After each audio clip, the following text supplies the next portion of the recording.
Asante sana Mheshimiwa Mkuu wa Mkoa wa Dar es Salaam. Jina langu naitwa Shukrani Kyando, wadhifa wangu ni Kamishna Ardhi Msaidizi Mkoa wa Dar es Salaam. Lakini kwa hapa naomba niwasilishe taarifa hii kwa niaba ya Katibu Mkuu Wizara ya Ardhi, ndugu Engineer Anton Sanga. Mheshimiwa Mkuu wa Mkoa, ulitukabidhi Wizara ya Ardhi taarifa hii ya timu katika wiki mbili zilizopita, ukituelekeza tuipitie na tufanye maamuzi kwa mujibu wa sheria. Mheshimiwa Mkuu wa Mkoa, kwa ajili ya ufahamu wa jamii, napenda nilidadavue swala hili kwa kina kuanzia mwanzo mpaka mwisho na namna ambavyo tumelitekeleza tangu tulipopokea maoni ya timu na tangu ambavyo tumeyapitia maoni ya timu ili tuweze kueleza umma. Mheshimiwa Mkuu wa Mkoa, swala hili limekuja kufuatia uchunguzi ambao timu iliundwa. Na Mheshimiwa Mkuu wa Mkoa, ufuatiliaji huu wa mgogoro ulihusisha kutembelea uwandani pamoja na kupitia kumbukumbu katika sehemu mbalimbali. Lakini pili, timu tumebaini kwamba ilihoji watu wote zaidi ya 8 ambao wamehusika na swala hili tangu mchakato huo ukianza mwaka 2011. Lakini tumeona pia timu imepitia kumbukumbu zote za Wizara ya Ardhi, lakini pia timu imepitia katika kumbukumbu zote za kimahakama, kwa maana mashauri yote ambayo yamebainishwa katika miliki hii, yani kiwanja namba 819 Msasani Beach. Lakini pia tumeona timu imepata taarifa kutoka Mahakama Kuu. Mheshimiwa Rasi, labda niurejeshe umma katika swala hili. Mtakumbuka kwamba awali tulisema kiwanja hiki umiliki wake ulianza mwaka 1999. Mmiliki wa kwanza alikuwa ni Bariki Elisante Kenja. Na mwaka 2007 Bwana Bariki Elisante Kenja alihamisha miliki hii kwenda kwa Quality Real Estate, aliuza. Baada ya hapo miliki hiyo mwaka 2008 ilihamia kwenda kwa Quality Real Estate Company Limited, na baadaye kwenda kwa Justus M. Lugaibula ambaye ni marehemu mume wa mlalamikaji ambaye kwa sasa ni marehemu. Lakini pili, mwaka 2011 kwa mujibu wa kumbukumbu za msajili, Justus M. Lugaibula alihamisha miliki kwenda kwa Mohamed Mustafa Yusufali kwa njia ya mauziano ya shilingi milioni 262.5 laki. Ndugu waandishi wa habari, jalada la Wizara ya Ardhi linaonyesha uwepo wa zuio wa caveat iliyosajiliwa tarehe 11 mwezi wa 10 mwaka 2012. Zuio hiyo liliwekwa na Bi Alice Nyamwiza Pasco Haule akilalamika njama za mume wake kutaka kuuza nyumba hiyo ya ndoa bila ridhaa yake.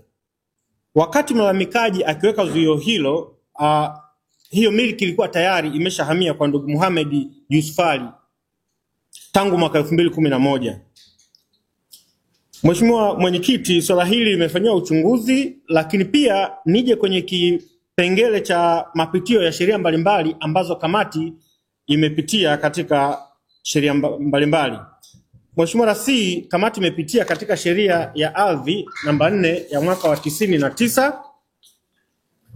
Lakini pili, imepitia katika mashauri mbalimbali yaliyohusu kiwanja hiki. Imepitia katika kesi namba 208 ya mwaka 2011 iliyofunguliwa katika Mahakama ya Hakimu Mkazi Kisutu, na hii ilikuwa ni Mohamed Mustafa Yusufali dhidi ya Justus Lugaibula. Lakini kamati imepitia pia katika kesi namba 389 ya mwaka 2020, shauri lilifunguliwa katika Baraza la Ardhi na Nyumba la Wilaya Kinondoni na Mohamed Mustafa Yusufali dhidi ya Justus M. Lugaibula na Alice Pasco Haule. Kamati ilipatiwa nakala halisi ya tuzo decree ya kesi husika. Mheshimiwa Rasi, decree hii ilikuwa ni consent judgment kwa maana waliridhiana mezani.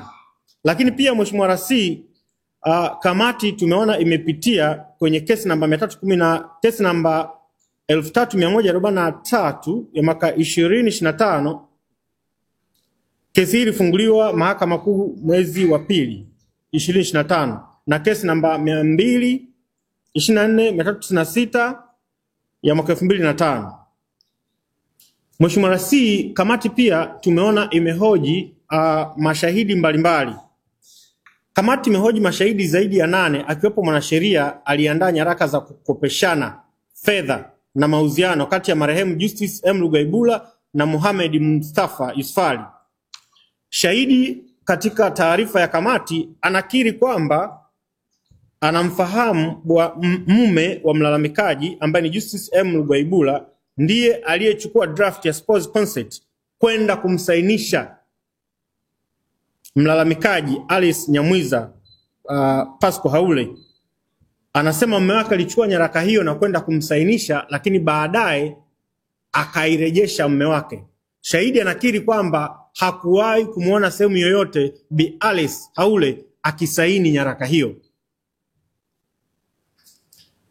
Mheshimiwa Mwenyekiti, lakini pia iliingiwa mikataba. Kwenye taarifa tumeona iliingiwa mikataba miwili. Mkataba wa kukopeshana shilingi milioni 150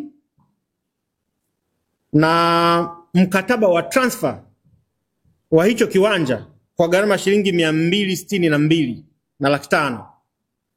Na mikataba hii yote miwili ilihusisha kiwanja kimoja, kwamba ukishindwa kulipa deni milioni 150 ifanyike transfer kwa thamani ya milioni 262. Lakini Mheshimiwa Mwenyekiti, tumebaini kwamba masuala yote ya kukopeshana hayajawahi kuripotiwa Wizara ya Ardhi.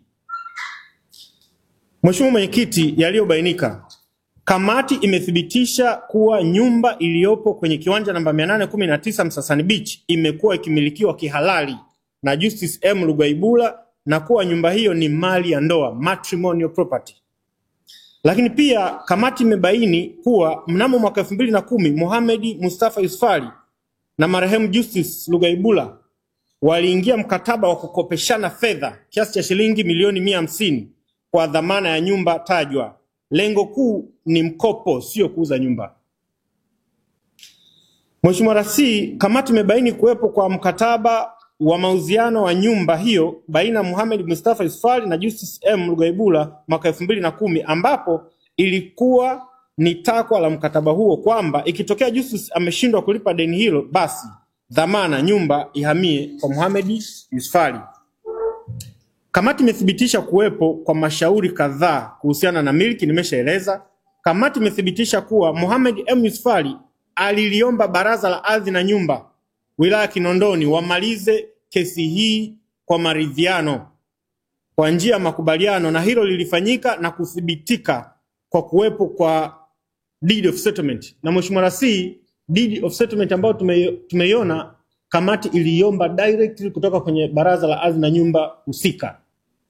Mheshimiwa Rasi, kamati pia tumeona imethibitisha pasi na shaka kuwepo kwa tuzo decree ya Baraza la Ardhi na Nyumba Kinondoni ambayo ina makubaliano deed of settlement baina Mohamed Yusufali mdai na Justice M. Lugaibula na Alice Haule wadaiwa ya kumaliza mgogoro na madai yanayohusiana na nyumba iliyopo kwenye kiwanja namba 819 Msasani Beach, Dar es Salaam. Mheshimiwa Mwenyekiti, kamati imetilia shaka kama spouse consent kibali cha mwenza kilitolewa kwa mujibu wa sheria ya ardhi namba 4 ya mwaka 99 ikisomwa pamoja na sheria ya ndoa ya mwaka 1971 kwa sababu zifuatazo. Moja, Mheshimiwa Mwenyekiti, kamati haikufanikiwa kuona spouse consent, idhini ya mwenza ambayo ni halisi, yani original copy, licha ya pande zote kutakiwa kuwasilisha nyaraka hiyo katika kamati. Mheshimiwa Mkuu wa Mkoa, pia Bibi Alice Haule anakataa kwamba hajawahi kutoa idhini ya ndoa ya kuuza mali ya ndoa. Anaeleza kwamba ndio maana amekuwa akishughulikia swala hili akilalamika tangu mwaka 2012 na akaamua kuweka caveat. Kwa hiyo anakana kwamba hakuwahi kutoa spouse consent.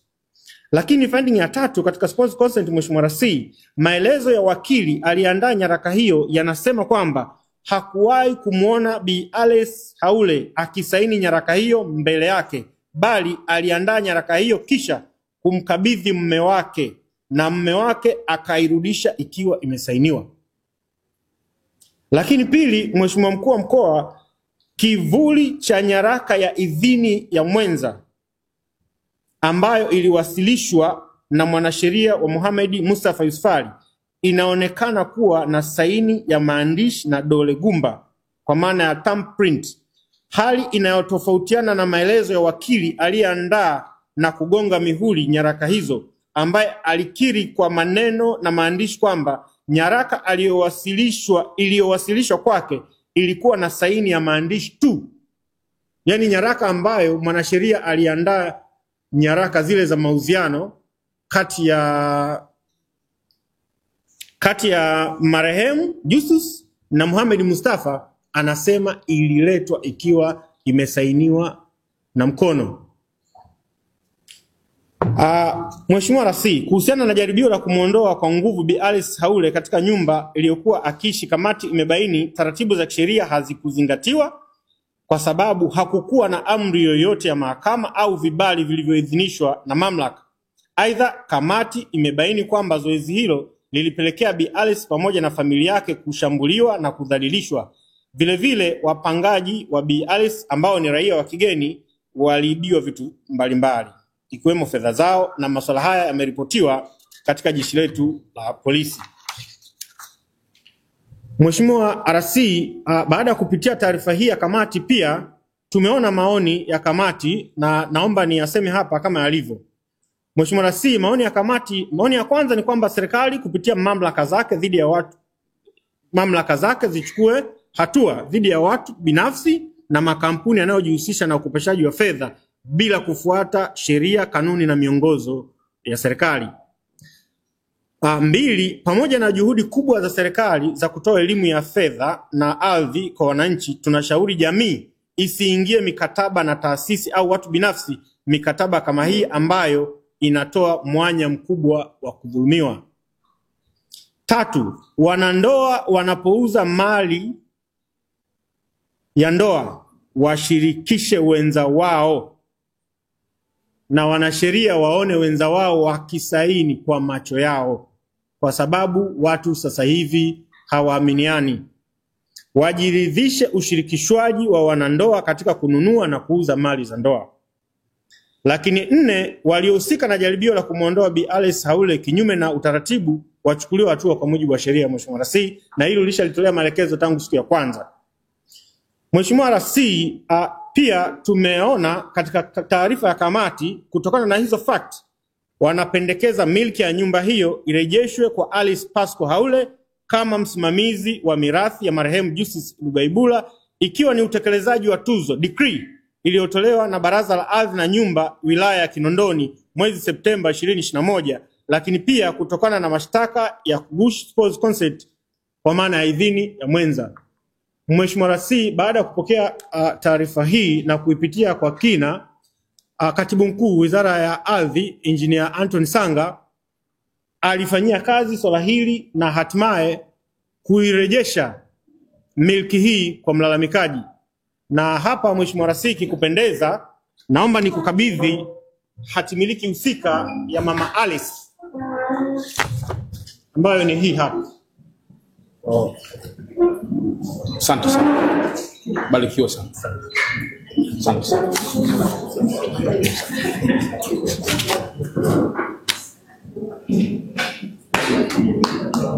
Nashukuru sana.